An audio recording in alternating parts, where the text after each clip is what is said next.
The ENDSARS update. I am Wilson Omoni. Well, we know that this is a catalyst for the reason why many of us are currently sitting at home waiting for the curfew to be lifted in Lagos, that is, not in all states of the Federation. But we know that this has definitely been on the front burner of the nation in recent times. Now, this is a major controversy that started just a couple of weeks ago and is now gearing into the second or third week as issues continue to press home regarding police brutality. Now, the issues have now moved beyond police brutality, as we know. There are so many other issues that have continued to arise due to the issues that transpired a couple of weeks ago. Well, we know that last week, precisely on Tuesday, there was some shooting at the Lekki toll gate, which has also resulted in some other uprising across the nation, resulting in looting that has taken place in the past couple of days, with several properties vandalized as well as stores looted of their goods. I just wanted to let you know very quickly that the Lagos State Governor, Babajide Sanwo-Olu, has been on a, should I say, visit to some of the sites that have been vandalized across the state, looking at assessment of the destruction that has been caused by those who actually went in to take from those particular places. We know that from the shots you're seeing on your screen right now, that was a palliative warehouse in Maza-Maza, which was looted as people actually trooped in to take all kinds of perishables from that particular place. Well, those were not the only places that were actually, should I say, broken into. There were other places across the state. In Surulere, there was also reports of similar, should I say, vandalism of property, as well as looting of items of shop owners in that particular area. Now, the governor is said to have visited the particular street and has actually left the place. We'll definitely be getting a statement from the governor as time progresses on that particular matter. That is not the only place that the governor has visited. It was also at the Lekki Toll Plaza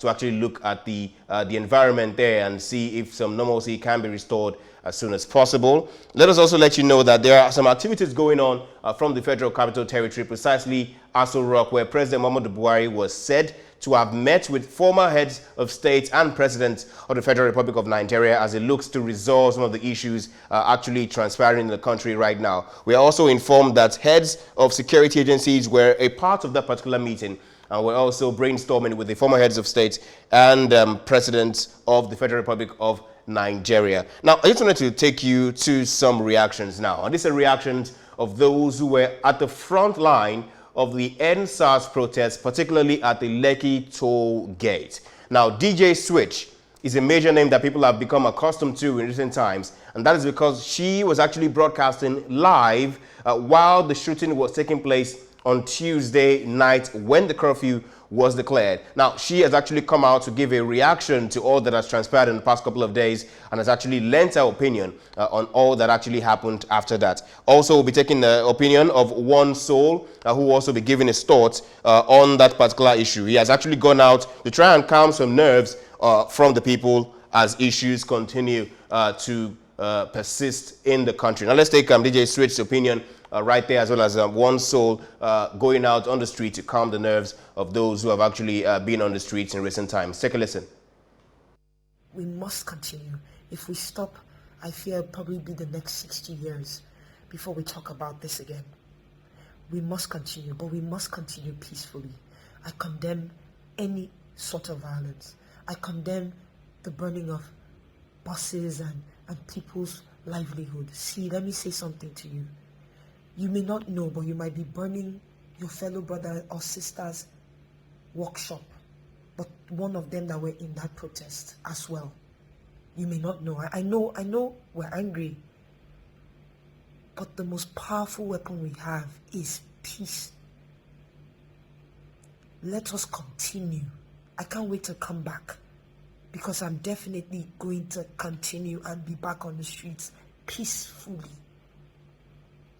We need accountability. That is at the heart of this matter. Accountability. People have to be brought to book. If you don't bring people to book, if you don't bring justice to families, it will continue. We must speak. Do not give up.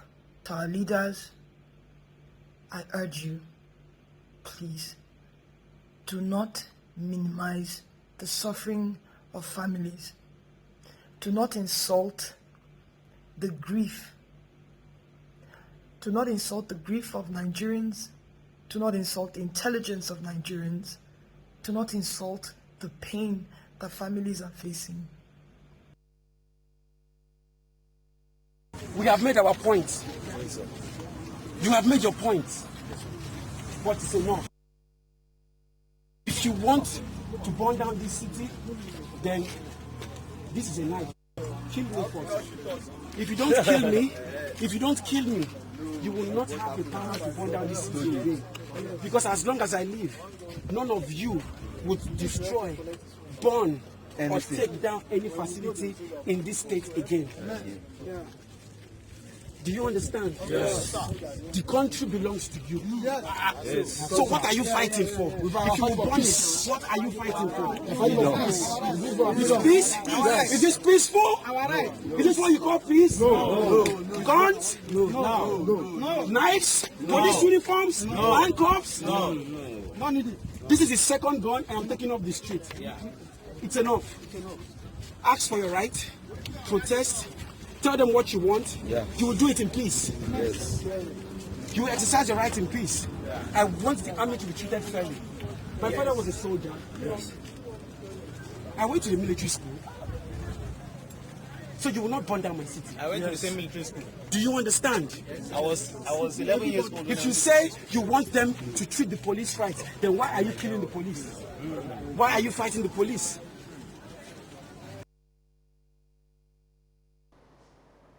Well, those are voices and visuals of two people who have been on the front line of the ENDSARS protest in recent times. Now, those two, incidentally, were at the Lekki toll gate when the shooting occurred a couple of days ago. DJ Switch precisely was broadcasting live via our social media platform, actually giving us an up-to-speed account of what was going on there. Now, the casualty figures that we were listening to as at the time of that live broadcast may have been exaggerated due to the time and probably the emotions that she was experiencing, and she has actually come out to actually clarify some of that, while also saying that there were actually actions against the people at that particular place. You also heard the voice of one soul who was out there actually trying to calm the nerves of those who have been going around or who might have been going around perpetrating some of the heinous crimes that we've seen in recent times, the burning of police stations and others. Okay, now I'm being informed that there's actually a looting going on at Costain and Akpogbon in Lagos at the moment. Now, we know that the governor was on the street a couple of minutes ago, but it appears that there's actually looting taking place at Akpogbon area of Lagos State, and there's also one taking place at Costain area of the state as well. Let's take a listen to, let's see some of the people who are actually going about taking property of shops and other store owners in that particular area.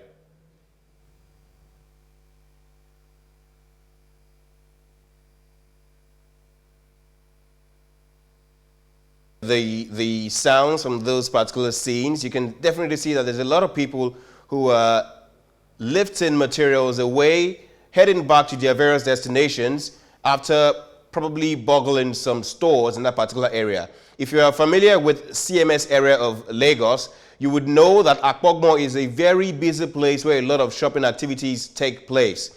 Under the bridge at Akpogbon, you would find that there's a lot of shopping going on in that particular place, and that's because there are lots of shoe sellers, clothes sellers, and all kinds of items that are sold in that particular place. Now, what you are seeing right now is at Costain, where there are also some people who do some trading around that particular area. If you get to Ikmori area precisely at Costain, you would know that there are some stores in that place where expensive fabrics are sold. You also have provision stores in that particular area, as well as other stores which are located in that particular place. There are also item stores in that particular place, which means that you will find lots of home equipment, home appliances, as well as useful utensils for your vehicle and all of that in that particular area. Now, what we are seeing is that there is actually no security engaging these people who are actually going about what they are doing at this particular moment in time.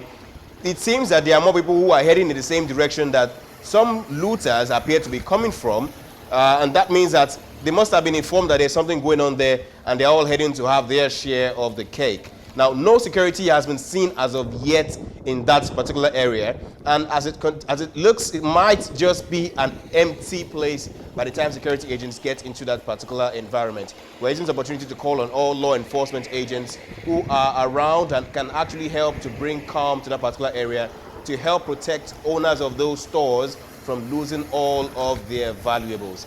I'll be getting in touch with our correspondent, Tochukwu, who will be speaking with us from ADENIRAN OGUNSANYA in Surulere in just a moment. Tochukwu has actually gone out to actually see some of this sites. He's actually the one that sent us this particular visual, and he's right now in Surulere. We'll be establishing connection with him very, very soon. Tochukwu, if you can hear us, what does ADENIRAN OGUNSANYA look like at this particular moment in time? If you can hear us. All right, so we do not have Tochukwu yet. We'll try and get to him in a couple of minutes. But we'll take a break now. When we come back, the show continues. Stay with us.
All right, well, the ENDSARS update program continues, definitely trying to establish connection with our correspondent who's actually out there in Surulere. Tochukwu is going to be giving us a live update from that particular place. And let us also mention to you now that we'll be having the perspective of one shop owner who was actually burgled in Marina area of Lagos. Her name is Mrs. Olukogbon.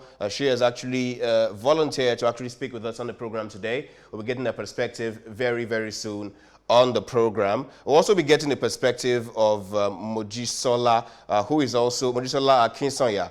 She is a member coalition of civil societies and also a gender advocate.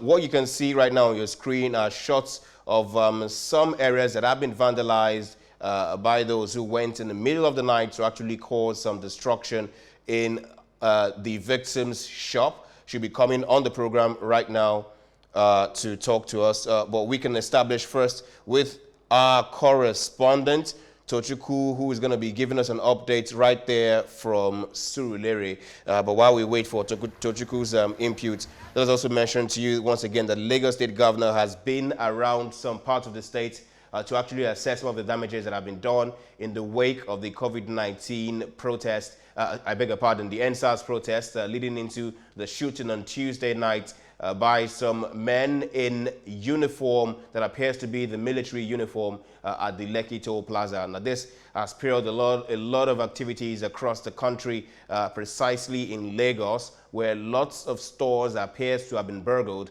We also know that some prisons were actually invaded across the country. There was one reported in Ondo State earlier today. That's definitely something that we can now confirm to you, that a prison was actually invaded in Ondo State, where inmates were said to have escaped from that particular facility. Well, we'll continue to establish connection with our correspondent right there in Surulere, Tochukwu, who will give us a live update from what's actually going on right there. Let's also mention to you now that Jide Benson is going to be joining us live on the program very, very soon to talk to us on the program. Jide Benson is an analyst who will be giving us his perspective of all that is going on in the country as it currently stands. Now, Tochukwu is live with us right there from Surulere. Tochukwu, I can see the images behind you. It seems like you're standing right behind the popular shop right in that particular road in Surulere. What exactly can you see?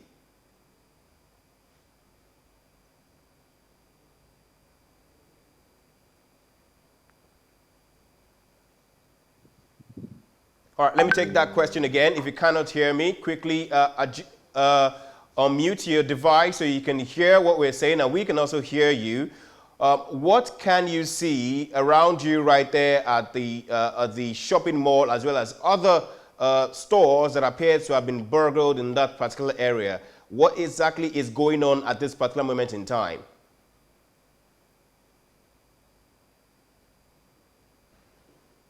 No, we continue to wait for a bit of a stronger connection right there from our correspondent in Surulere. But he appears to have landed on the ground right there in Surulere, where some burglary was said to have occurred yesterday.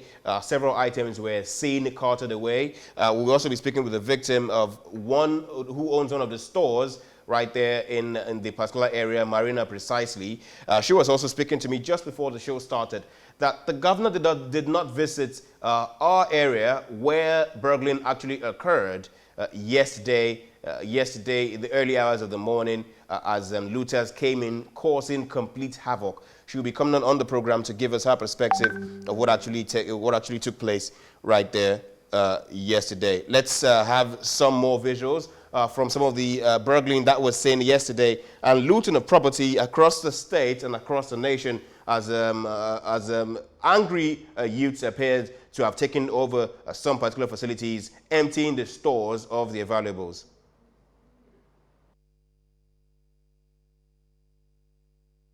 Out here and come and set this place ablaze. You can see everybody is rejoicing with Oba.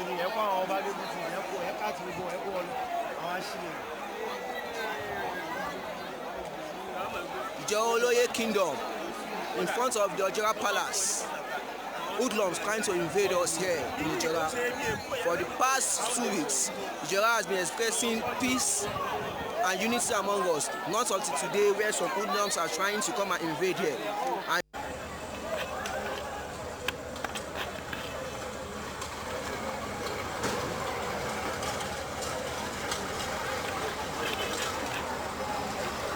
The building next door.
No!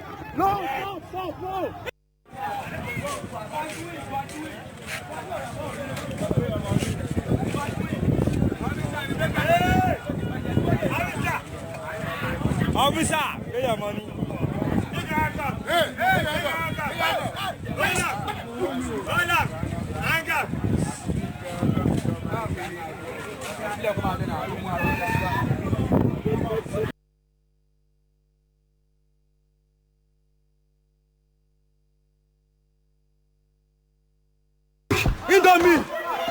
quick Indomie.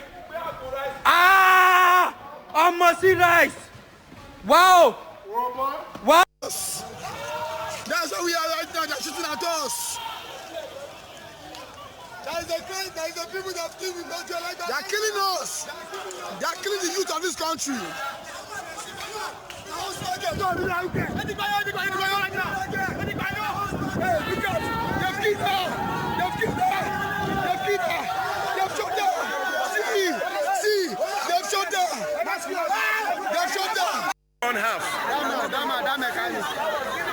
The warehouse has not gone half. Palliative for the poor. Stored away. This is October 21st, 2020. Palliatives that were supposed to be shared in May were stored away. Some of the products are even expired. Look at how people are struggling. They are not expired though. 2021, No, 2021. you see, You see, people are struggling. You see, look at it. Another way I'll see there for Ikeja. Another Look way at for it. Ikeja. Lagos State. Look at it. Not for sale. Not for sale. They stored it. Look at it. Not.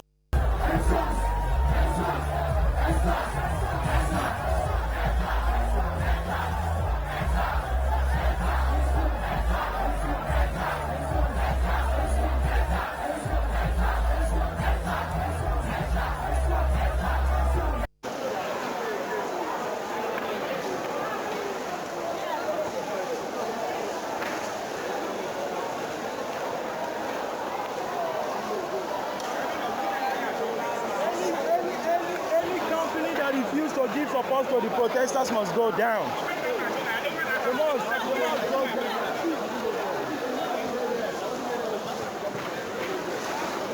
Can you see what is going on live here? Can you see what is going on live here? We are hungry. You to the para. We are hungry. Can you see what they are doing towards the government? The teams are calling COVID-19 palliatives here. You guys know we busted up. See? We are hungry. This is live. We are hungry. We are really hungry.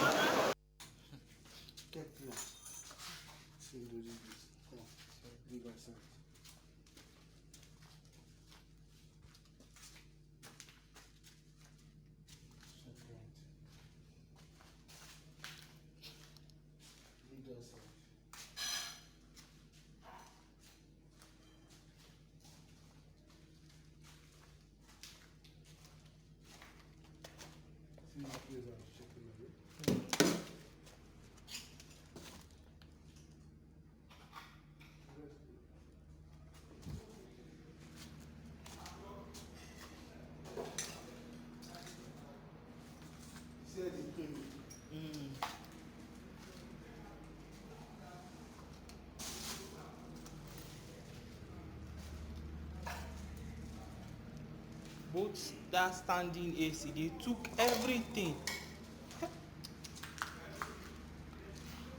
Even the television. Oh, those are definitely not sights that the owners of the shop will be willing to see when they are allowed to go back to their regular businesses. You can definitely tell that millions and millions of investments have actually been taken away by those who came to come and rob those particular places of their valuables. Well, I'm now going to be joined by Toby Adegbuyega via Zoom to discuss the issues surrounding the ENDSARS protest, which started off peacefully and now is turning into something else across the nation. Toby, if you can hear us, what would you say is the actual cause of all of this chaos that we're beginning to see unfold in the country right now? Well, there are many reasons people are hungry. People have been hungry for a long time. People are angry, people are hungry as well. And of course, that's by no means an excuse for lootings. And so what we believe is that the peaceful protest, which we all support and still support, and which is ENDSARS because of the oppression of the Nigerian youth by SARS and police, over the years, many years. I was a victim of SARS before. I've been a victim of SARS. And so these angers piled up. And so it's been expressed through many means right now. And it's come to a stage where most of us want before that it will get to, which is the masses revolting against law and order. It is the anger of many years piled up. Right. No, you just said now that the masses are definitely not excited about what is going on across the nation. But you can definitely agree with me that it does seem that what started as a peaceful protest against police brutality has now escalated into something much, much, much, much scary. What would you say has to be the reason for this, and how can we begin to move away from where we are right now? Some people, some miscreant, there are many speculations, but some miscreant hijacked the protest. They hijacked it for their own personal gain. And it's so sad.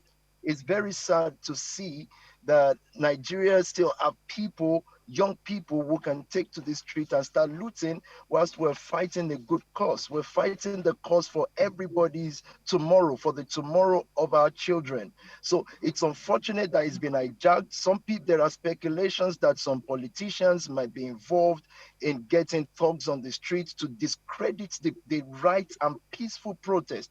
So we've come to a stage now where we are all saying the protest needs to stop.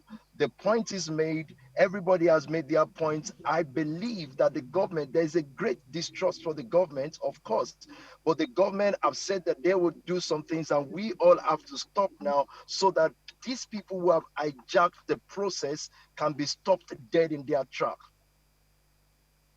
Right. Now, I'm being made to understand that you actually led a protest in the UK, and there were several Nigerians who actually joined in that particular movement for the end to police brutality. Now, how would you say, what would you say was the reason why several Nigerians, even those in the UK, were willing to lend their voice on happenings in Nigeria?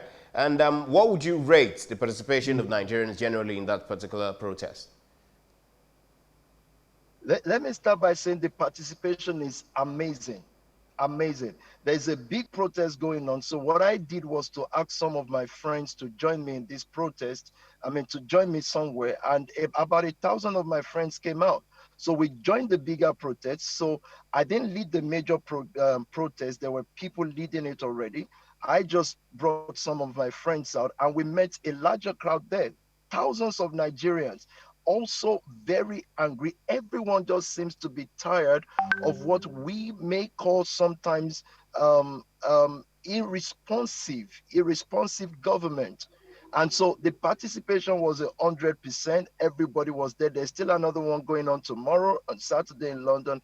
There's still another one. And immediately after we finished the project, because I led the protest down to number 10, Downing Street on Wednesday, I led them, then led to the parliament, and then other leaders took over from there. Immediately after that, the Secretary of State, I believe, of Foreign Affairs, pardon me, has spoken about the Nigerian situation and what brought this participation about. We were leading a peaceful protest in Nigeria. Everything was peaceful. For the first time, we're seeing the highest coordination of young people in Nigeria, no crime recorded.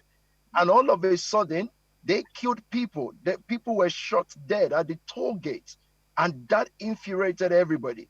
And at that point, we all thought we can't take it anymore. And the next day, a lot of young people, I saw it. I saw passionate people. There was no single violence there here in London. I saw thousands of young people willing to fight for the soul of their country. So ultimately, we are all just fighting for the soul of our country. My own kids are here. We feel like we're insulated for what is going on in Nigeria, but it is still our problem. It is our kids' problem, my kids' problem in the future. And we had to all fight for the soul of our beloved country. Right. Now let's look at some of the issues now that appears to have led to all of this. Police brutality. Now, police brutality has been a major issue in Nigeria over time. Now, the president's reaction finally came after a couple of weeks of demand. That came yesterday as the president actually reacted to the happenings in the country as a whole. And he has actually warned allies across the world not to believe everything that they see on social media. Says that they should contact the country itself for the actual facts of happenings in the nation.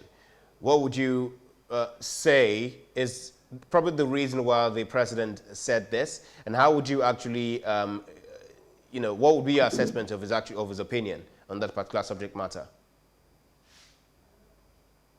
Well, his opinion is completely faulty, because when you say we should contact foreign powers, should contact the country, these are social media. There were live recordings.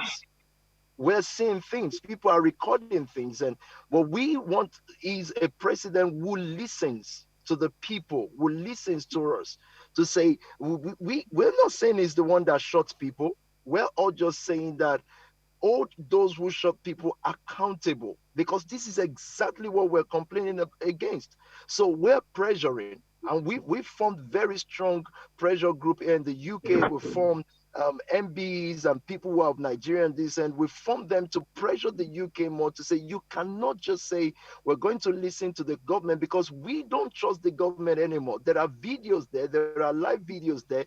The president himself should take a look at these videos and dispute them. He's got experts around him, so let him dispute them, but don't just say it is just social media stuff, because some of it might be real. I also understand that there are times that there are fabricated things on social media. I understand that very well, but he should have a look at some of it, evaluate the situation, and the international community will be having a look at some of it tomorrow. They've given us their words, and they're going to do it. So yes, they will contact our government in Nigeria, but also they will look at some of the proofs that some of us have got. They promise to look at it tomorrow. That's my own opinion of what he said. Right. Now, you just said now that, that there's video evidence to actually show that there was actually some happenings at the Lekki tour. Now, I want to ask you this. The Lagos State Governor has gone on an investigation into the particular matter. Should we find the resolution from the state government, which goes one way or the other, should that be the end to the particular matter, and should we now begin to look for a way to move past all of this as a nation? As long as they show us the people to hold accountable. So it can't be one of, because the pattern of Nigeria government, their pattern, what is systemic with them is that they open up investigations and things vanish. Now, once they've done that, sometimes on money or some stuff like that, this is lives. This is a matter of lives. These are young people who allegedly died in cold blood for asking for a better nation. So the closure of the matter is the fact that, number one, they do what the young people are asking them to do in restructuring the Nigerian police, canceling SARS completely, and also now holding accountable publicly holding accountable those who were responsible for the shooting on Tuesday night. They need to show all that. And that is when people can begin to trust their government again. Anything outside of that, because we're not going to allow this to just vanish away. And again, and I keep repeating this because we need the international community. We're going to keep telling them that until there is the resolution is, let us see those who perpetrated this act. Unless if you are telling us nobody was shot, and now that will be difficult. You're just creating another chaos in the country. All right, Toby, just hold your thoughts for a couple of minutes. I have a certain Mr. Akin who is also joining us via Zoom right now. He was actually at the forefront of the protests so far. He's also going to be sharing his thoughts with us about what actually transpired during this entire process and how much he thinks that this movement will cause a change for the better in Nigeria, and also an assessment of happenings in recent times as it particularly unfolds. Mr. Akin, if you can hear us, let's get your perspective right now of the ENDSARS protest as well as other things that have followed subsequently. Sure. So it's always a great thing to stand up as a proud Nigerian. It's always a great thing to say you're patriotic. I think given where this country has come over the last 60 years, many young Nigerians feel disenfranchised. We feel as though our country doesn't do enough for us, but Nigerians are resilient. Nigerians are very hardworking. Nigerians are proud. Let me say this, we love the Nigerian military. As you can see, I'm wearing the coat of arms. I myself went to military school, so I never find anyone that talks down the military. But let me go back to Massacre Tuesday at the Lekki Toll. We've been there 8-9 days, up till about noon on Tuesday, and then we got word that there was a curfew, and it was 4 o'clock. We said, hey, with all of the work we've done, disbanding, leaving, obviously the government had taken the demands which the ENDSARS voices were requesting, which was a collective voice. There was no leadership. It was just everybody identifying with that struggle. You're young, you feel like, police brutality, police oppression, extortion was something that you couldn't deal with. Come on, we need reform. So yes, they did accept the 5 for 5. I believe they started making some strides.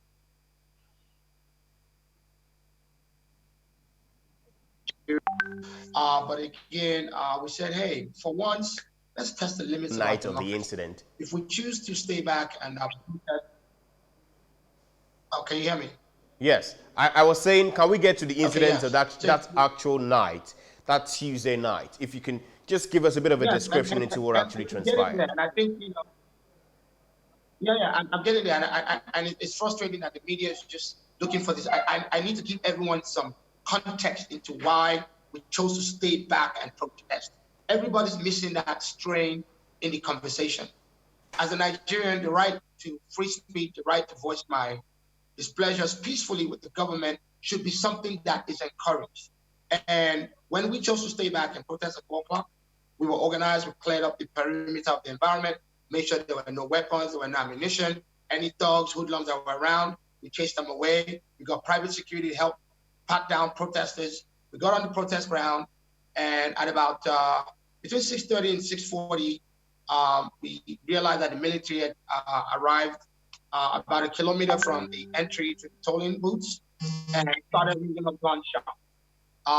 There were a number of people in the surrounding area that probably ran because it was chaotic. They advanced into the toll grounds and they met us sitting there, hands locked in on the ground, waving flags. A lady had a microphone, calming people down. Don't run, just wave your flag. Don't run, wave your flag. And about 6-7 military officers emerged from underneath the toll overpass, and they started firing shots. We're sitting on the ground, people are, jerking, and people were scared, obviously, but then a lot of people realized, okay, hey, the moment is now to test, the resolve of our democracy. We're not armed, we're not hostile, we're not agitating, and before you know it, 2-3 minutes in, I'm looking to my left, there's a guy laying there, his abdomen, is basically opened up. Somebody had a bullet wound to the back, and from there on out, it was just chaos, chaos, chaos. As Nigerians, it's shameful that, we're not in the theater of war, and, here are live ammunition, expended cases used on civilians. This is not fake news. It's not fake news. I don't know where to buy this in the markets. I don't know a criminal. I don't know a hoodlum. If you go to the Lekki toll grounds now, you would pick up empty shell cases. And we left there with a lot of them just to make sure that the public does not think that we're hallucinating. I've heard all kinds of theories that, they're traumatized. Probably they saw the military. Again, the military said we were not there. The state government has, offered different theories. We want accountable leaders. We want accountable leaders. We don't need the child of a fisherman being killed at a protest peacefully to just get swept underneath the rug. But then if it's the son of someone that resides in Maitama, to then make it be where we whip up sentiment. Nigerians should understand the Nigerian life is valuable. There are lots of dead people from that protest, and it's unfair that while we're struggling to end police brutality, they unleash even more brutality against citizens within, Lekki phase 1. When you think of the Nigerian dream, let me use that word, the Nigerian dream. You imagine yourself living on the island in a nice house, paved roads, perhaps off Adeola Odeku, perhaps off Ademola Adekumbo. You think of the island as what it means to enjoy that good life. You know, perhaps island has probably got better roads. I mean, has got better roads. It has people with higher educational qualifications. You see the island as a model for what Nigeria can be like all around. You see Maitama as a model. And in the middle of the most developed parts of Nigeria, you have a carnage. That's incredible. Now, let's clear the air now on a particular issue that many had been asking for quite some time. Was the gun of whoever it is that was behind the gun pointed in your direction or in the air? Because many have been saying they were shooting at you, and many are also saying it is impossible to shoot at you without actually finding bullet holes across the toll plaza itself, as well as other places. Were the guns spotted at the direction of the protesters, or they were pointed in the air in that particular instance? All right, so full disclosure, as I mentioned earlier, 6 years, I went to an Air Force school. I love weapons. I moved out the country. I live in a conservative state in America before I moved back to Nigeria. I own firearms. I go to the gun range. And let me tell you something. When those officers walked in and they started firing, I sat there and they had their rifles in the air. Gunshot after gunshot, you could see the sparks flying from the nozzle of the rifle. I said to myself, those are not blanks or rubber bullets. If they were rubber bullets, they would not emit that amount of spark. It was live ammunition, live rounds. I mean, I had examples here, like we picked this off the floor. We picked this off the floor. Now, let me tell you something. The formation, which is what I would say, for people that, understand, how a trained individual holds a weapon, they have the weapons up at a trajectory. I mean, 5-10%, 5-10 degrees, calculate whatever you want. That bullet goes up in the sky, it's coming right back down. It's not flying through the bushes somewhere. It's not going up, losing velocity, falling down. It's coming down trajectory. If it hits any object, it was going right through it. Again, I studied engineering. I'm not a clumsy guy that can't think for himself. So yes, if I'm recording you and you're shooting at me, but you're giving the bullet a trajectory, knowing that there's a sea of people, it's a lot of people, you're bound to know that those bullets will drop from the sky and hurt somebody. Now, that was phase 1. What occurred that night, trust me, when you hear accounts from all of the survivors with evidence to back it up, videos, it's incredible that that would happen in Nigeria. Of all, I mean, I'm proud of the military, the work they've done, ECOMOG, fought wars for this country, the way they sacrifice themselves, trying to quell the Boko Haram insurgency. It's incredible. So I'm sitting there, I'm saying to myself, this is impossible. People are crying, singing the national anthem, waving the flag. This is not Photoshop. This was not documented. This is real. I am not delusional. I'm not delusional. And you cannot tell me, hundreds of people coming out with the same account, injuries, pulling dead Nigerians, begging, pleading.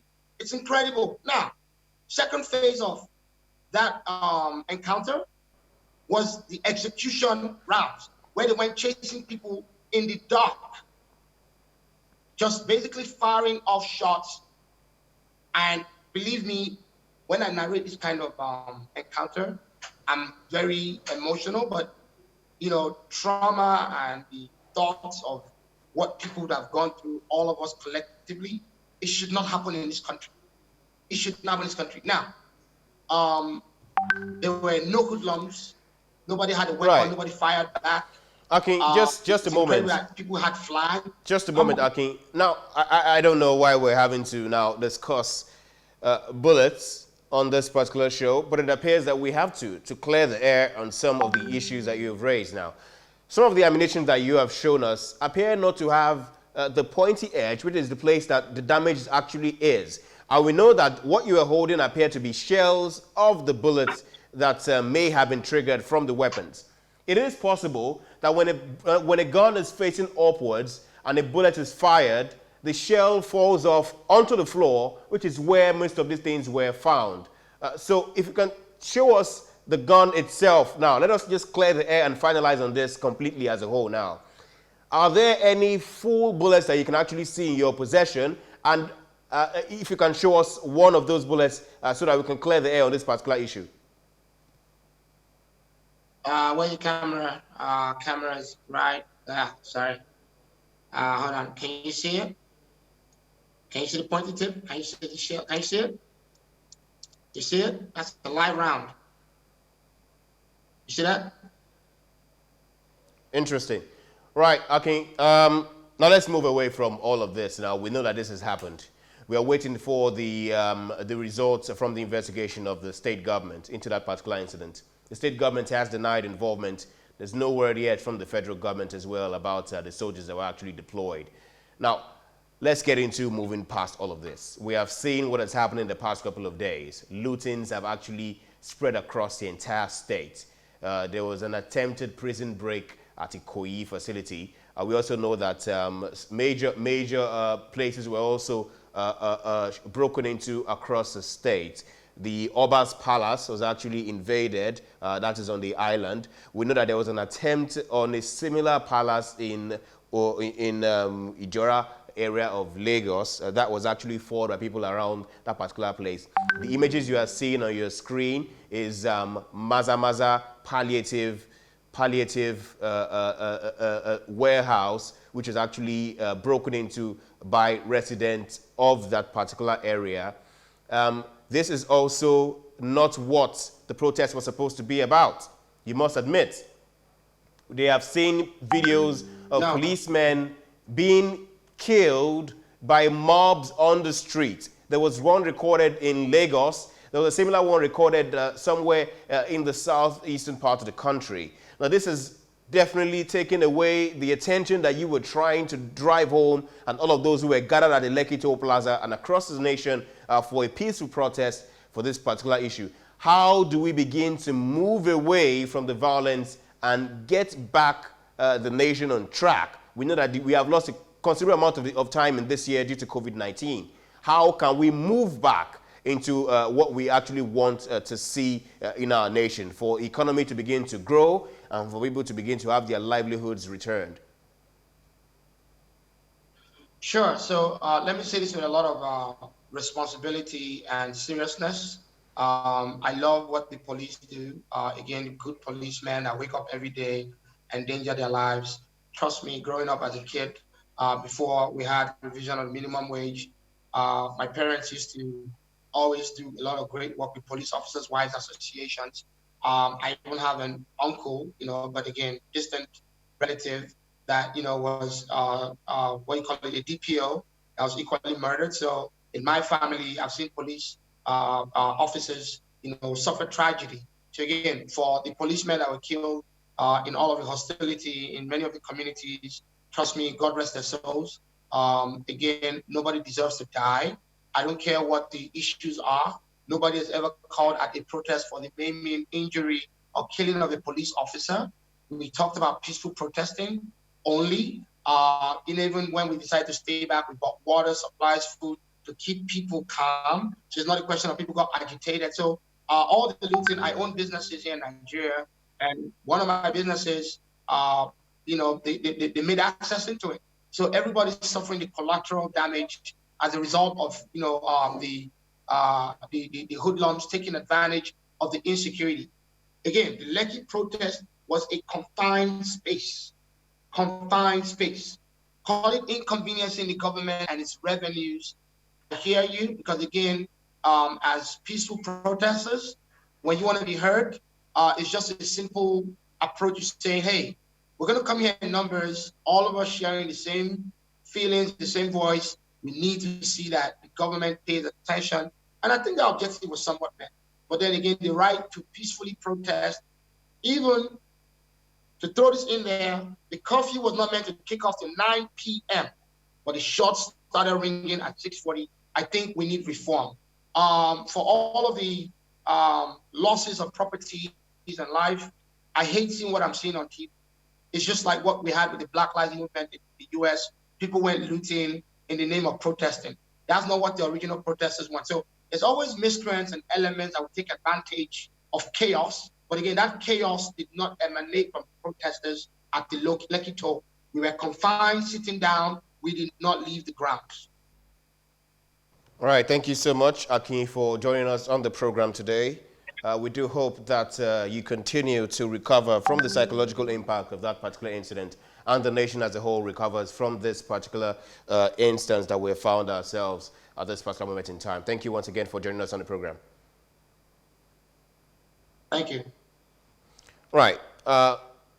Definitely, we still have Toby Adegboyega on the line with us. I told you earlier that we'll be connecting with the victim of those looters, particularly in Marina area of Lagos. Fumi Olukogbon, she'll be joining us on the program as well in a couple of minutes to actually share our experience. We also have our correspondent who is live on ground there in Surulere to give us his particular perspective on the show, and all of that will bring into you on this particular show right now. But let's take a short break. When we come back, the show continues. Stay with us.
All right, you're welcome back to the program. ENDSARS update. So we just spoke to one of the victims right there at the Lekki Toll Plaza when the incident actually occurred on Tuesday, as live ammunition appeared to have been fired while protesters were gathering despite a curfew being placed by the state government. Now, we know that the effects of that particular incident has trickled a lot of activity, especially by the criminal-minded who have gone around shops across Lagos State looting property of several shop owners across the state. There was record at ADENIRAN. There was also record at Marina. We know that as of this moment, there's actually one taking place at Akpogbon area, also at Costain, Ikponri, precisely in Lagos State. Now, we are calling the attention of the state government to those particular areas to actually curb the incident from spreading. I am aware that there's a police station very close by to that particular place, and we're hoping that a swift action can be taken to bring that place under complete control. Now let's speak to a shop owner now, Fumi Olukogbon. She actually owns a shop in the Marina area of Lagos, and she says a shop was completely raided down to the last utensil in the particular place. She is completely distraught from all that has happened, and she'll be sharing her thoughts with us on the show right now. Mrs. Fumi Olukogbon, thank you for joining us. How are you coping with all of the loss that you appear to have suffered in recent time?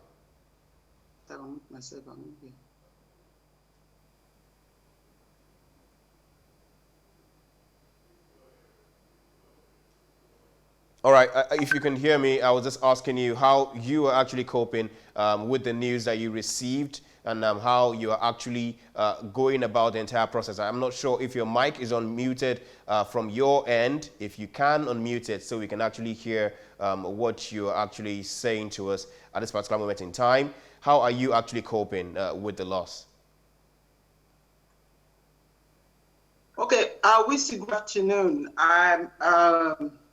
I'm actually right now I'm short of words, and but we want to thank God for winning.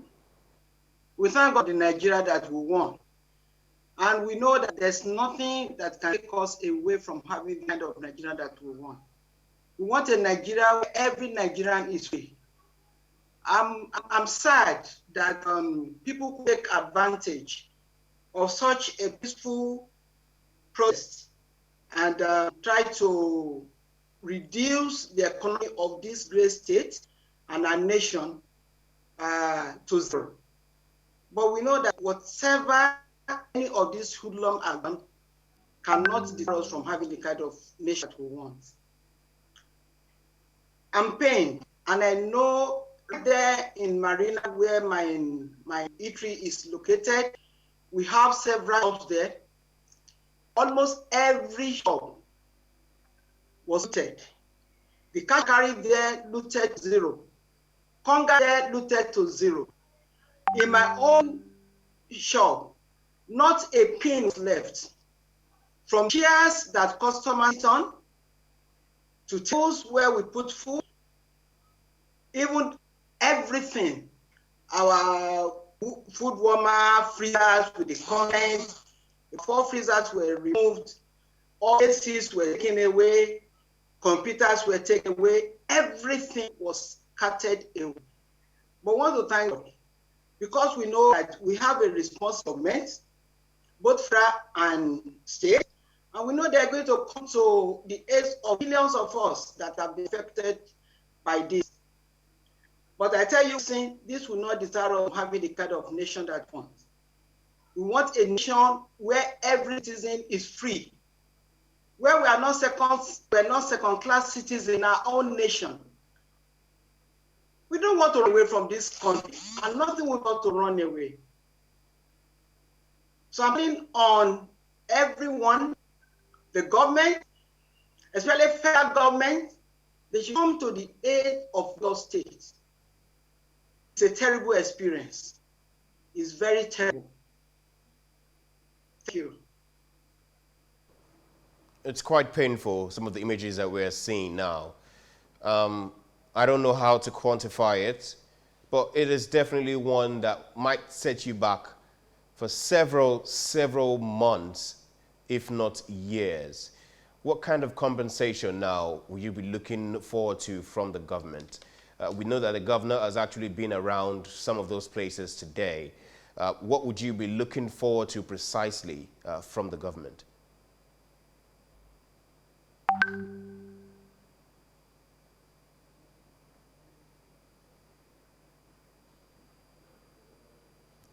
All right, I was just asking you. If the government relaxes the curfew and work into this, there's basically not there. I need my implement, my utensils, everything I need to be compensated in that area so that I can start afresh. Really, it is still afresh. I don't want to think about it. On Monday, I left that place. On Tuesday, actually, I left that place with everything intact. Only to get there maybe on Monday and enter to something that is more than a football field. We're calling on government, we're calling on, and we're appealing that please come to our aid. We don't want to go to the street to test against hoodlum. What we want is a better Nigeria. And we know the government will come to our aid. We know that, we're sure. And I'm speaking to millions of Russians that had been affected by this. I don't know about all states, but I'm thinking right there in that place, we're close to maybe over 10 shops that were actually looted zero. you can imagine the kind of loss that we're talking about. Thank you very much for joining us on the program today. We do hope that you can begin to heal from this particular incident and continue to get support from all members of society, the government, family, friends, and all well-meaning Nigerians as we hope to restore some sort of normalcy in our society. Thank you so much once again, Fumi Olukogbon, a victim of looting in Marina area of Lagos, who was actually an eatery owner who was actually looted over the hours of Wednesday morning. Thank you so much once again. Now let's get to Jide Benson. He's an analyst who's going to be joining us on the show today to look at the issues that present themselves to all Nigerians as a whole. Jide, you've heard from one of the victims of the looting. You've also heard from one of the victims of the incident from the Lekki Toll Plaza a couple of days ago. How would you assess everything that is going on in the nation as it stands?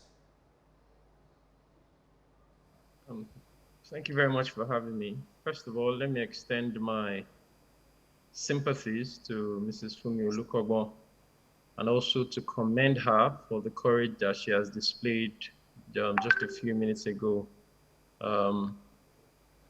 She's down, but from her voice, she's not out. She still believes in the entity called Nigeria, and she believes that she's one of the people who has made the sacrifice for the future that we all hope and yearn for. So Mrs. Olukogbon, I'm sure that I speak the minds of hundreds of thousands, if not millions of people, when I say that my heart is with you and to all other victims of looting. So back to what happened on Tuesday. It was a sad day and an event that happened on a very memorable date, 2010-2020. It is a situation that could clearly have been avoided. The government didn't have to wait for 2 weeks for the protest to continue to gain momentum and get sympathizers and get international attention.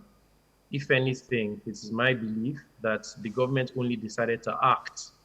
The president's speech of yesterday was only as a result of the comments by leaders from the international community. It wasn't supposed to have lasted for that long. The protesters had very genuine concerns and the government was lethargic in responding to them. And it's my hope that the government will take advantage of this particular incident to embark on a complete overhaul of the system, the policing system, the governance structures, and a lot of institutions that are in need of reforms. It's abhorrent for a policeman to be earning the figures that we have heard. Clearly, our police are under-remunerated. The welfare is terrible, so they operate in a system that encourages them to do what the SARS men have been accused of doing. And there's evidence that is abound, and that's why the people hit the streets. And there's also a huge trust deficit, because the first thing that the government did was to disband SARS. On the face value, it would seem that the government has taken heed to the call of the people. But when you consider that banning of SARS, dissolution of SARS, disbandment of SARS has become an annual ritual, you won't blame the protesters for ignoring that decision. SARS was banned in 2019. It was dissolved in 2018. It was disbanded in 2017, but yet the criminal elements, the rogue elements of SARS continue to have a field day. Right. Now, you've heard the speech from the president. Some would say delayed, but it did come eventually. How would you assess that particular remark to the entire nation during this particular time?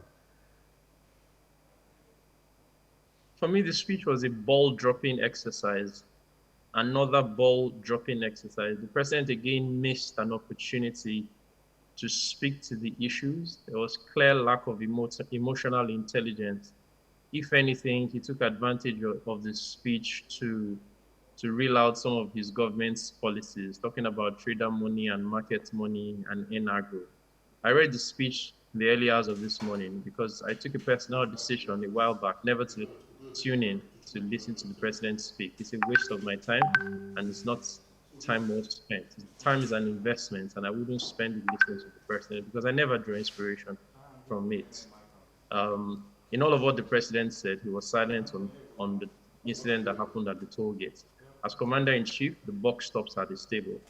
If you read through the tweets that the vice president shared in the wee hours of Friday, penultimate Friday, he mentioned that he was having meetings with certain people. The president was not amongst the people who meetings were going on with. It means that, again, the president had been aloof. The first part of the speech said he had received briefings from security chiefs.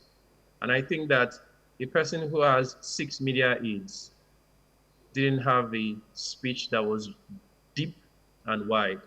At the last count, the president has 6 aides as media and communications people. There's Garba Shehu, there's Femi Adesina, there's Tolu Ogunlesi, there's Loretta Onoshe, there's Bashir Ahmed, and there's Ajuri Ngilade. And I'm sure there's a speechwriter somewhere who we don't know or hear about. So between the 7 of them, they should have been able to help the president put together a speech that would inspire hope and confidence, and that was completely missing. And then there was some sort of warning to the international community in the light of mind your own business. So I'm not exactly happy, but I hope that the president would, going forward, seize the opportunity of the protest, as I've said, to begin a complete overhaul of the policing system and the entire security architecture. Okay, now let's look at another issue that has been raised.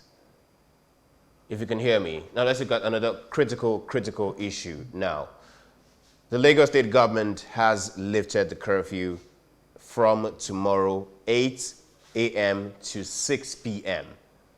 So that means between the hours of 6 in the evening, between the hours of now and 8 a.m. tomorrow morning, the curfew still stands. And from 6 p.m. up until a further date is actually given, the curfew continue. Now, how would you actually rate the government's response in Lagos to all that has happened so far?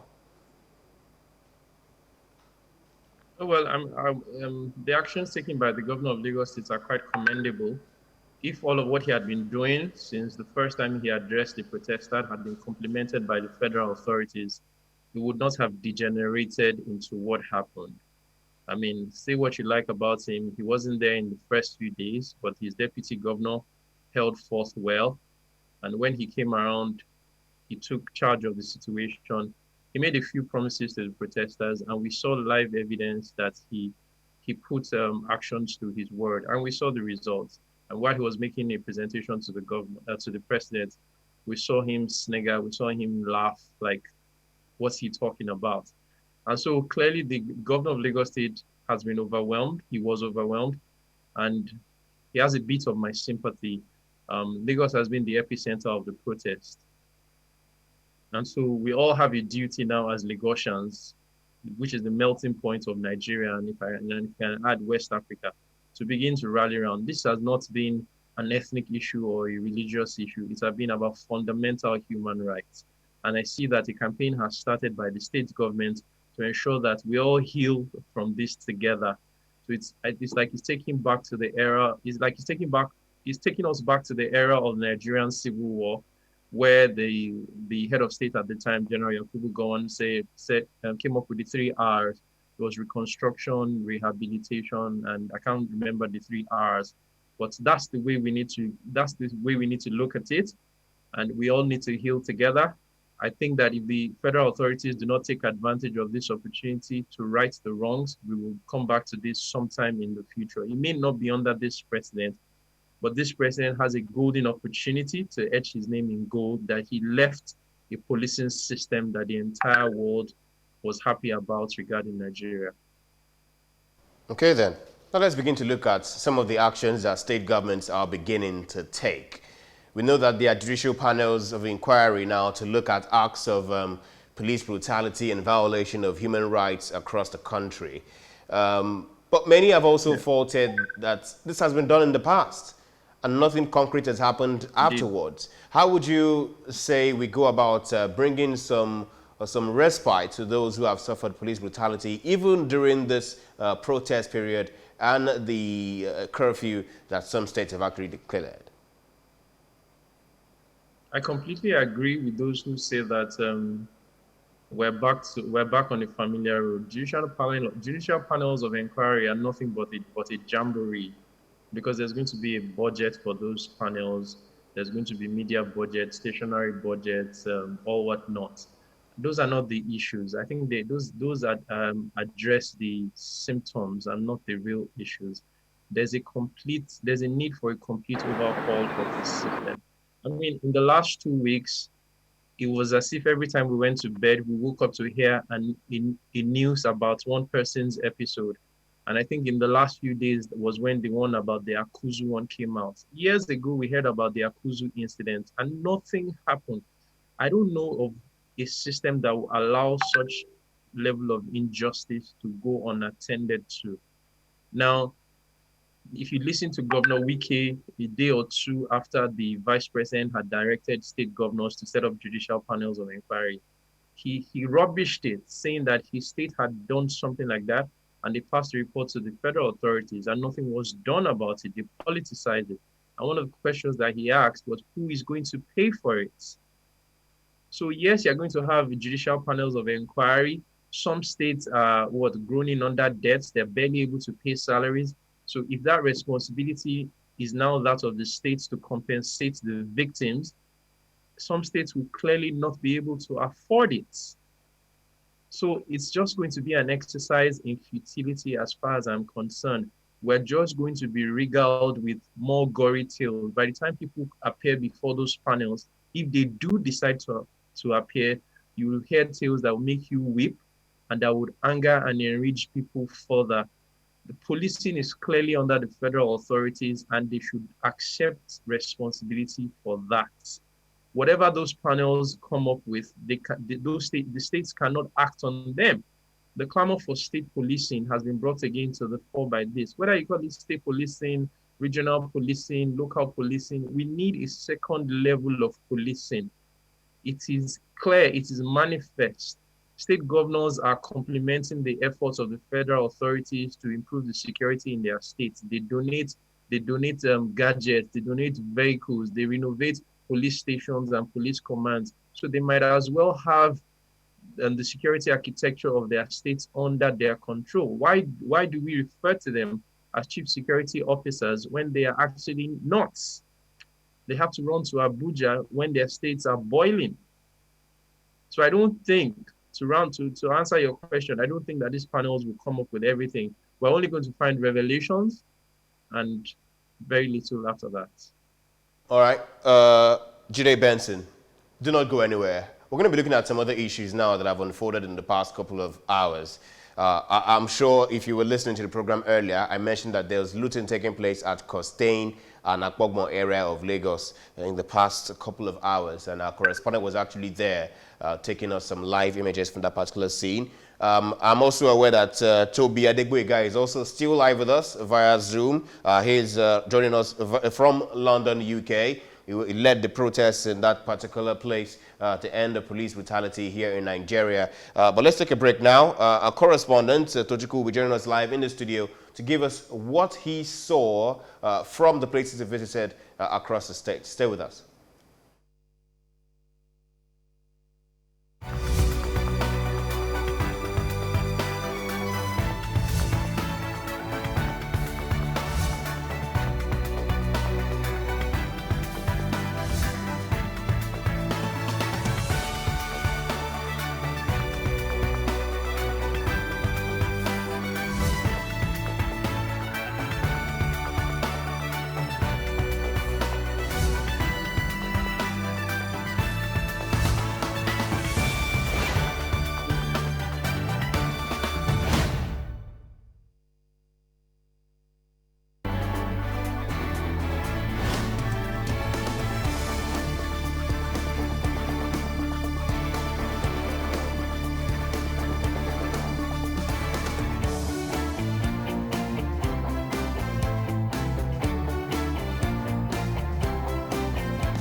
You're welcome back to the program ENDSARS here on Silverbird News 24, as well as on our channel Silverbird Television. Now, our correspondent, Tochukwu Ilodegbe, who was actually out on the streets, is actually joining us live now in the studio for his assessment of actually what transpired and what he saw from the places he visited. Tochukwu, the video images that have been circulating on social media shows a lot of carnage. Yeah. What's your assessment? Well, to a very large extent, I think the right word is a ghost town. That's what we have out there. I mean, you barely see a vehicle move by, you barely see human beings move by, even in inner streets. You know, I went around major parts of the state, especially island and some parts of mainland, just to have a look at what the society is like this afternoon. Luckily, those guys that would always block road to extort money from people, most of them are off the streets. I equally saw a couple of armed military men patrolling some parts of the states and some major areas. But unfortunately, I still met people looting.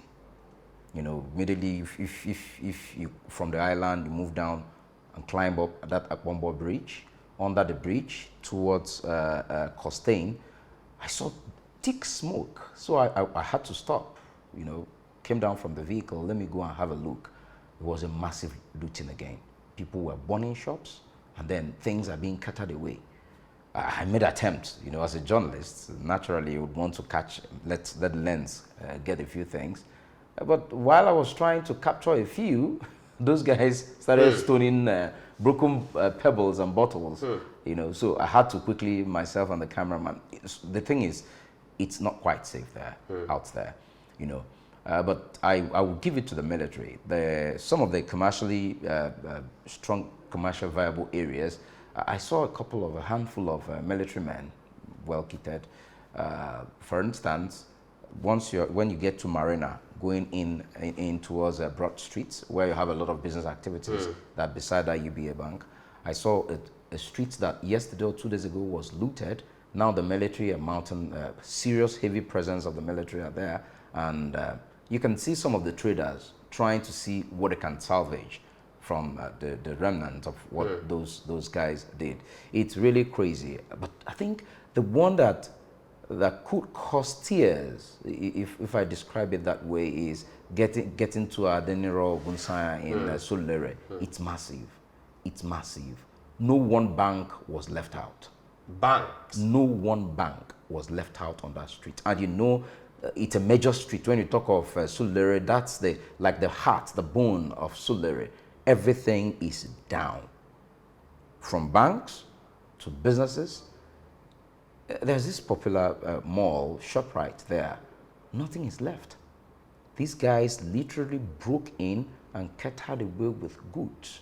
I ran into one of the people who had a shop there. She couldn't talk. She was all in tears. All I could hear is I just borrowed the money. That's the best I could hear from her. I just borrowed the money. So speaking to her sister who was nearby, she said she just stocked her shop. Just a week before this started. She hadn't even sold anything, and then the next thing was, I mean, this vandalization. But what beats my imagination is the fact that these vandalizations started, according to eyewitnesses that I spoke with to there, around 9-10 a.m. in the morning. And it was during the day? Yes. And the looting continued till around 10 p.m. Till around 10 p.m. No intervention, no military intervention, no police intervention. Even the people, I spoke with some of the residents there who said they were locked in their houses. They could only hear noise. So it was a helpless situation, if you use that word. They were scared. So many of them just managed because they saw relative silence. You know, it's a bit calm now. So they just, you see human beings coming out in trickles, trying to have a look at what really happened yesterday. So they were as spectators as I was. But I met a few, like one of the banks, New Generation banks, I went to. Everything, that's exactly the bank that you're seeing right now. Everything from the ATM machines to the bank, up to the fact that these guys even carted away some of the clothing One of the staff of the bank said the bank manager's suit, which was on his desk, were all stolen. You know, so they had a field day, no challenger, no competition. They were just calm. I probably ran into one of the residents there who said that when they entered the ShopRite, that many of them they used trolleys to carry electronic equipment, and many of them. And then I mean, you know, when things like this happen, you begin to hear allegations. I became concerned. Were they people from the community? Could they have come from, were they outsiders? So I tried to get information from a couple of individuals who witnessed it, who saw what happened, you know. They said they really couldn't say that this person is from here, but there were many boys, many of them armed with different, but none of them established they had firearms. But you could talk of machetes, you could talk of heavy sticks, rod and all of that. That's what it did them to break into anywhere they wanted to break into and get away with whatever they wanted to get away with. They finished the operation and then off they go. No trace, no track, except the military comes up maybe today or tomorrow to tell us something different. If not, many of them said, I mean, the people that had their businesses in one way or the other affected said it is a completely hopeless situation. It's a definition of hopelessness.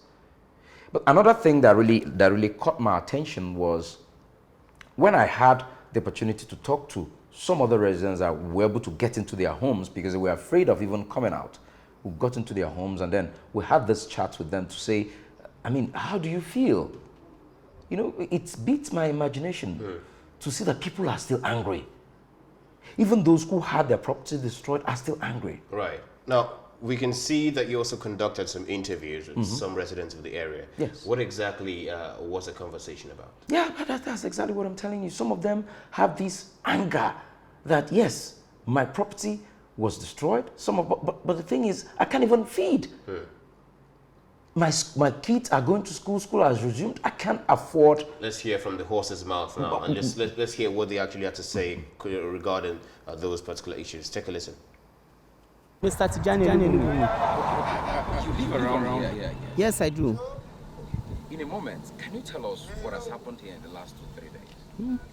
Thank God for calmness. It's a national thing, you know. The ENDSARS saga and everything. You can see shops destroyed, banks, ATM withdrawn, violence, destruction, and chaos. But I think things are returning back to normalcy. But it's not a good sign at all. There's unrest, so much unrest in the community. I mean, it's a bit peaceful. No, I don't think it's not so like peaceful. Now, We're still afraid. Most people. I mean, a bit. What has happened? It was chaotic yesterday. Even day before yesterday, I think it's a bit peaceful, but not peaceful because people aren't going out. Afraid we are going to be stoned, houses going to be stoned, or crimes, hoodlums hijacked the whole process. Can you say that there is police or? I've not seen even the police or military presence around here. Okay. And in a nutshell, how would you react to this mayhem? How do you feel? Well, it is definitely a sad tale for those who have actually witnessed this particular occurrence, who are definitely going to be feeling the impacts for a long time. Now, Tochukwu is still with us in the studio right now. Tochukwu, let's take your closing remarks regarding this particular matter now. From the xenophobic attacks in 2019 to this occurrence, is it about time that some more drastic action needs to be taken when protests appear to be getting violent in Nigeria? If you really ask me, it would be about trust in covenant. It would be about, there's this huge disconnect between the governed and those in charge of governance. That's what gave birth to what we have today, right? If there's a way the governed could, you know, a bit shrink the large disconnect so that people begin to understand what the government is doing at every point. The challenge with many people I spoke with on the street is that they are hopeless. So the communication is hopeless, and our leaders appears insensitive. So you see people trying to vent their angers, whether rightly or wrongly. The point is, it is out of frustration, hopelessness, hunger. Hunger. The word is hunger. Because like the person he just spoke, we saw on air, was telling me how he couldn't afford to pay the children's school fees. So how does he want to justify that other people wouldn't go to any extreme to get things done? So you still see this anger, like many people would say it is a protest against SARS, but many people I spoke with now see it beyond SARS. The man was telling me that he's talking about his business is going down, talking about not being able to struggling to pay school fees, fuel prices were increased, what's it called? Electricity tariff was increased, and then the revenue base kept shrinking. So you could see that it's anger engineered by disconnect between the governed and those who are the leaders. I think that would be it. But coming to your question of how to respond to violent protest, I think there's a commander-in-chief in this country. He has security advisors. These people, they have all the credentials and the qualifications to be in those offices. They should know the right thing to do at the right time. Yeah, that's what I think. All right, Tochukwu, thank you so much for what you've seen and your perspective. Now, thank you very much. Toby Adegboyega is still live with us via Zoom in London, UK. Toby, the protest that you led several Nigerians to go and actually demonstrate in the streets of the United Kingdom is not what has been reflected here in Nigeria in the past couple of days. Is this what the movement was about initially? Never. The movement was about speaking for the soul of Nigeria. Like the brother just said now, young people were asking for hope. They were asking for responsive and responsible leadership through peaceful protest. And that's what we still maintain till now. Again, it's unfortunate that some elements took over along the way, but I believe that the protest still continues in other shape and form, which is we encouraging the government to be transparent, also encouraging the private sector to be more involved in the life of the young people in Nigeria, empowering young people, which is what we've been doing from the UK for some time now. And that is our own way of showing solidarity, support, and we will keep doing that, seeking good governance through peaceful means. And that's what the protest is about.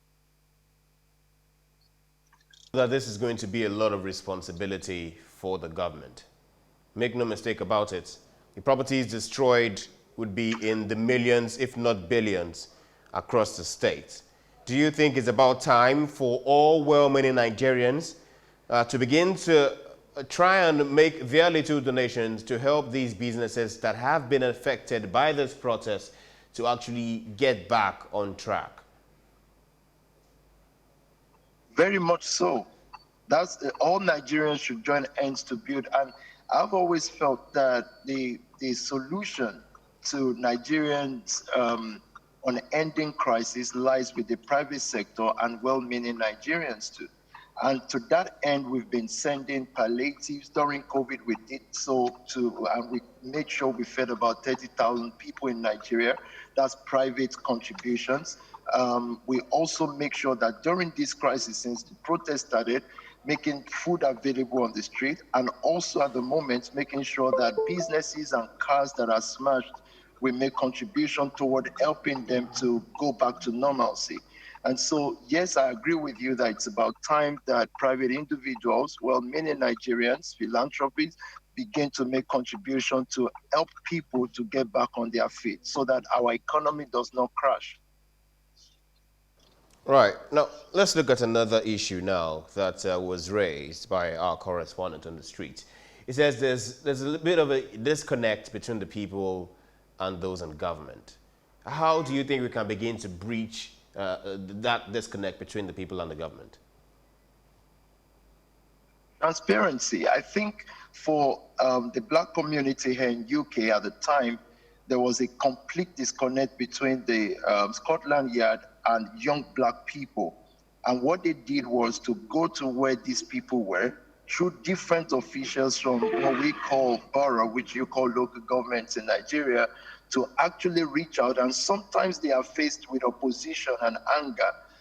But a government official understands that they have to talk people through the process, and over time, people began to warm up to it. So if there is transparency in how they are dealing with the case on Tuesday and the high-handedness of some police officers or some military officers allegedly, if there's transparency about it and the government comes out more to speak to the people from the grassroots all the way to the top, I believe that the connect will begin to build back again, and people themselves will revolt against thugs and nuisance invading their community. Right now, they just don't know who is who. And so it is urgent, it is important that the government sees the need to have the right officials who are well trained to begin to communicate to the people. All right, Toby Adegboyega, thank you so much for joining us on the program today. We appreciate your thoughts, and we continue to hope to get more updates from you on this program. Thank you very much for having me. All right, we take a break now. When we come back, your name? My name is Benson, who will also be giving us his thoughts about what he's just heard from our correspondent who visited some of the looted areas across the state. Stay with us.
You're welcome back to the final lap of the program today. Jide Benson, an analyst, is still standing by with us on the program. Jide, you've heard what Tochukwu Ilogwe had to actually say about all that is actually happening in parts of Lagos. It's not just exclusive to Lagos. It's happening in other states of the Federation as well. We know that there's some normalcy returning in some parts of the country, especially the FCT, but that has also seen some kind of carnage in the past couple of days. Tochukwu spoke about something very, very key, hopelessness. There's a sense of hopelessness in the people who have been locked down for almost 4 to 5 months during the COVID-19 period, getting back into society and now having to face another curfew due to the ENDSARS movement. And before that was lots of traffic gridlock that they actually had to experience in the weeks that led to the curfew that was declared in Lagos and some other parts of the country. Do you think all of this contributed, all of these factors from COVID-19 and all of the other decisions taken by government all of these factors contributed to what we are seeing right now? Oh yes, I quite agree with Chuchuku. All of these things cannot be isolated. They are connected in one way or the other. There was COVID-19. I mean, at the beginning of the year, there was a lot of excitement. 2020, new decade. People had hopes and aspirations, as we are wont to do. People set out their plans and goals and New Year resolutions. And due to no fault of anybody, COVID came upon us and we had to swing into crisis mode. It was unprecedented. I'm not aware that there's ever been a lockdown on account of a pandemic or an epidemic, and everybody had to sit at home. Jobs were lost. For those who didn't lose their jobs, salaries were slashed, schools were closed, and then we're gradually easing out of it. I mean, the traffic situation became chaotic, for want of a better word. And then the killings by rogue elements of SARS, emphasis on rogue elements of SARS became almost a monthly episode. We're just coming to terms with the one that happened in Oshobo, where they chased a couple of people into a ditch, and then Ugeli happened. And you see, the interesting thing is what ignited this latest protest was not even that the person died, because the report is that the person who was shot in Ungele or who was harassed or molested did not even die. But it was just that people had gotten to a breaking point. So that was just the spark. And if you noticed, at some point, it changed from ENDSARS to end police brutality altogether, end bad governance. So part of the healing process would require a lot of sacrifices on the part of public servants who earn humongous salaries. And I speak of none other than members of the National Assembly. I think it was the second week of the crisis that the president presented the budget to the National Assembly. And if you look at what was budgeted for health and education, it was disappointing compared to what was budgeted for the National Assembly. So these are very perilous times. There's anger in the land, there's frustration in the land. People have resorted to homeschooling. People are resorting to new ways of teaching and learning. So all of that comes with some frustration, and that's what we have seen in the last few days in the twilight of the protest. To a large extent, the protests were peaceful. In some places, they were becoming carnival-like or a jamboree, ensuring that fifth columnists do not take advantage of it. Efforts by political elements to take advantage of it were constantly rejected. So it didn't have any political coloration whatsoever. So going forward, I would also hope, again, it is hope. It is a hope that the federal authorities would complement the efforts of the state authorities in ensuring that the healing happens all together. There's frustration amongst the male gender, amongst the feminine gender, amongst the youth populace, amongst Christians, amongst Muslims, amongst traditionalists, amongst the civil servants, entrepreneurs. So every sector of society is affected in one way or the other. I mean, I live in Surulere, and I'm well aware of what happened on the Bode Thomas and Andrea OGUNSANYA axis. These are places I pass on a regular note. I mean, no one could have envisaged that happened. And then look at what happened at the Oba's Palace as well. That is a place of history, of heritage, and of tradition. And for it to have been desecrated just like that, that means the people have thrown caution to the wind. They were not even afraid of the consequences of their actions. Like, look, whatever is going to happen, let it happen. Where some people even believe that we're dead anyway, we might as well die completely.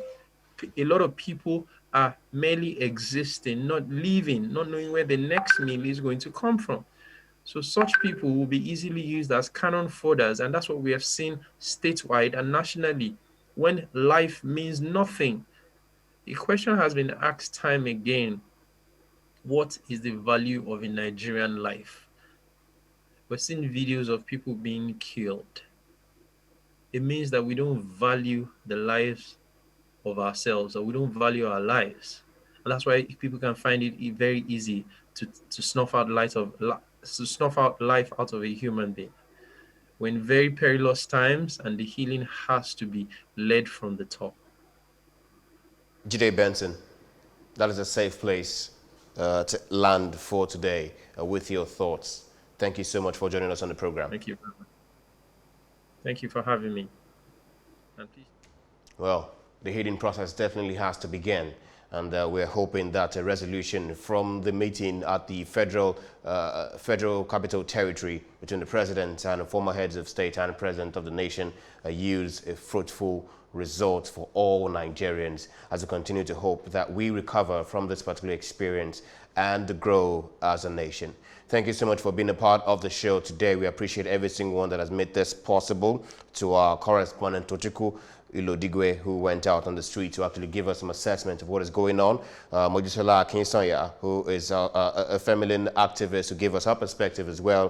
To Mrs. Fumi Olukogbon, a victim of looting that transpired in parts of Lagos. Jide Benson, an analyst, who joined us earlier. To all the respondents, Toby Adegboyega from London, the UK, and Mr. Akin, a survivor from the Lekki shooting on Tuesday. We say a big thank you to every single one who has made the show a success. To our makeshift production crew, we have to say that once again, because definitely we have had to makeshift with everything that we're doing with the curfew in place. Everyone has had to put in a double shift to make this program possible. I say thank you to every single one of you. My name is Wilson Omoni. Once again, have a fantastic evening and a great weekend. Bye for now.